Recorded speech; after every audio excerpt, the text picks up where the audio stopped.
పరాభవనామ సంవత్సరంలో తులారాశి వారి ఫలితాన్ని చూస్తే తులారాశిలో ప్రధానంగా చిత్తార్థం స్వాతి విశాఖాస్త్రయస్తుల అని శాస్త్రం తెలియజేస్తోంది. చిత్తార్థం అంటే 3-4 పాదాలు, స్వాతి అన్ని పాదాలు, విశాఖ 1, 2, 3 పాదాలు.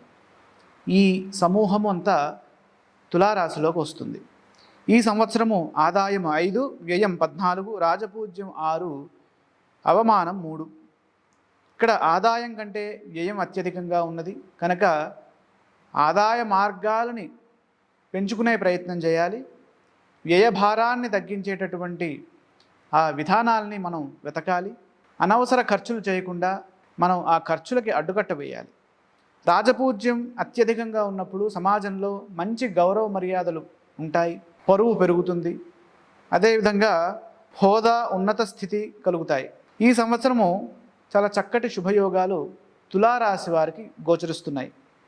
కారణం ఏంటంటే తులారాశి వారికి భాగ్య బృహస్పతి యోగము ఉన్నది సంవత్సర ప్రారంభంలో.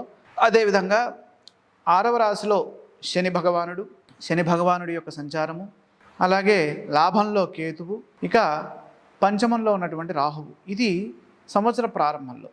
ఇక సంవత్సరం మధ్యలో గ్రహాలు మారుతున్నాయి కదా. అది ఎప్పుడు అంటే జూన్ 1వ తారీఖు నుండి గురువు 10వ రాశిలోకి వస్తారు. ఇక సంవత్సరం మధ్యలో గ్రహాలు మారుతున్నాయి కదా. అది ఎప్పుడు అంటే జూన్ 1వ తారీఖు నుండి గురువు 10వ రాశిలోకి వస్తారు.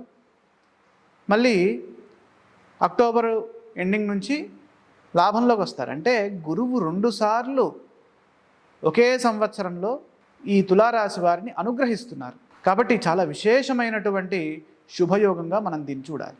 ఇక రాహువు యొక్క స్థితి కనుక చూసినట్లయితే పంచమంలో ఉన్నటువంటి రాహువు మిశ్రమ ఫలితాన్ని ఇస్తారు. కానీ కేతువు లాభంలో ఉన్నారు కదా, లాభంలో కేతువు అనుకూలమైన ఫలితాన్ని ఇస్తారు.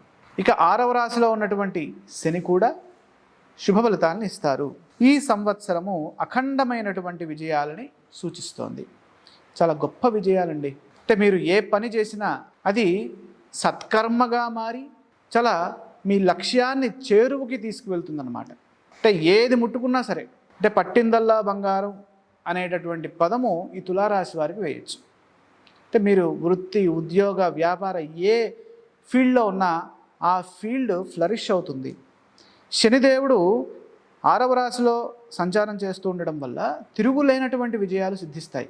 ఏకకాలంలో గురు శనుల యొక్క అనుగ్రహము, అంటే ఒకే సంవత్సరంలో గురు శనుల యొక్క అనుగ్రహం పొందుతున్నారు అని అంటే వారికి విశేషమైనటువంటి దైవ బలము, కర్మసిద్ధి 2 ఉంటాయి. అంటే మానవ ప్రయత్నము ఉంటుంది, దైవ బలము ఉంటుంది. ఏకకాలంలో ఈ 2 ఉంటే లక్ష్య సిద్ధి కలుగుతుంది.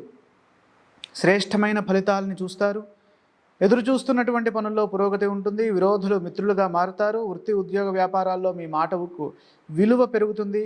రాజయోగం సూచితం. దీన్ని దృష్టిలో పెట్టుకోవాలి. అంటే ఈ సమయాన్ని మనం సద్వినియోగం చేసుకోవాలి.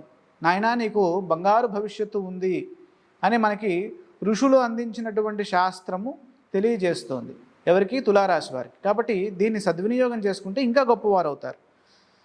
తగినంత గుర్తింపును సాధిస్తారు. మీ కృషి ఫలిస్తుంది. జీవితాన్ని మలుపు తిప్పేటటువంటి సంఘటనలు చోటు చేసుకుంటాయి. జూన్ 2 వరకు భాగ్య బృహస్పతి అనేక విధాలుగా గొప్ప ఫలితాలను ఇస్తున్నారు.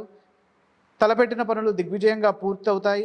విదేశీ ప్రయత్నాలు ఫలిస్తాయి. ఉన్నత విద్యకు చేసేటటువంటి ప్రయత్నాలు ఇది స్వర్ణయుగంగా మనం చెప్పచ్చు. అలాగే విద్యార్థులకు సర్వోత్తమమైనటువంటి ఫలితాలు ఉన్నాయి. గురువు 10వ స్థానంలోకి మారినా వృత్తిలో స్థిరత్వం అనేది ఏర్పడుతుంది. ఈ సమయంలో సకాలంలో ఏకాగ్రతతో పనిచేయడం చాలా అవసరం. ఇక కేతువు యొక్క స్థితి లాభంలో ఉండడం వల్ల ఆధ్యాత్మిక ఫలితాలు అనుకూలంగా ఉంటాయి. ఆధ్యాత్మిక మార్గాల ద్వారాగా మేలు చేకూరుతుంది. దైవబలం సదా రక్షిస్తుంది. ప్రశాంతమైనటువంటి ఆ మనస్సు, చిత్తము సిద్ధిస్తుంది. వృత్తిపరంగా కేతువు రాజ్యంలో ఉండడం వల్ల పనిలో నిబద్ధత ఉంటుంది. కానీ గుర్తింపు ఆలస్యం కావచ్చు, కానీ ఇబ్బంది లేదు. మొత్తానికైతే శుభమే జరుగుతుంది. ఇక రాహు పంచమంలో, సంవత్సర ప్రారంభంలో పంచమంలో ఉన్నారు కాబట్టి పెట్టుబడుల విషయంలో జాగ్రత్తలు తీసుకోవాలి. రాహువు చతుర్థంలో ఉండడం వల్ల గృహ వాతావరణంలో ప్రశాంతత లోపించవచ్చు. కాబట్టి పిల్లల విషయంలో తగు జాగ్రత్తలు తీసుకుంటూ వారిని సరైనటువంటి దిశానిర్దేశం చేస్తూ ముందుకు వెళ్ళినట్లయితే నేటి బాలలే రేపటి పౌరులు కాబట్టి మంచి పౌరులుగా తీర్చిదిద్దేటటువంటి ఆ ప్రణాళికల్ని సిద్ధం చేసుకోవాలి. మనకున్నటువంటి ఫ్రస్ట్రేషను ఎక్కడో ఉన్నటువంటి ఆ చెత్తంతా తీసుకొచ్చి పాపం ఆ పసి కూనల మీద వేయకూడదు. కాబట్టి దాన్ని దృష్టిలో పెట్టుకుంటూ ముందుకు సాగండి. గురువు సంవత్సర ప్రారంభంలో మరియు సంవత్సర చివరి భాగంలో యోగించడం వల్ల సానుకూల ఫలితాలు ఏర్పడతాయి. ఆర్థిక స్థితి విశేషంగా గణనీయంగా పెరుగుతూ ఉంటుంది. అప్పటి వరకు ఉన్నటువంటి ఇబ్బందులన్నీ తొలగిపోతాయి. పెట్టుబడులన్నీ విశేషమైనటువంటి లాభాన్ని ఇస్తాయి, శుభాలు చేకూరుతాయి. ఇక సాధనా సామర్థ్యాన్ని బట్టి అదృష్టం ఉంటుంది. ఈ సంవత్సరము ప్రధానంగా తులారాశి వారు గురుధ్యానం చేసుకోవడం. గురుధ్యానం ఎప్పుడు చేయాలండి అని అంటే జూన్ తర్వాత. కారణం దశమ స్థానంలోకి వస్తున్నారు. ఆ సమయంలో గురుధ్యానం చేయడం ద్వారాగా వారికి ఆ తగ్గేటటువంటి గురుబలం కూడా ఆటోమేటిక్గా దైవబలము ఈ ధ్యాన రూపంలో పెరుగుతుంది.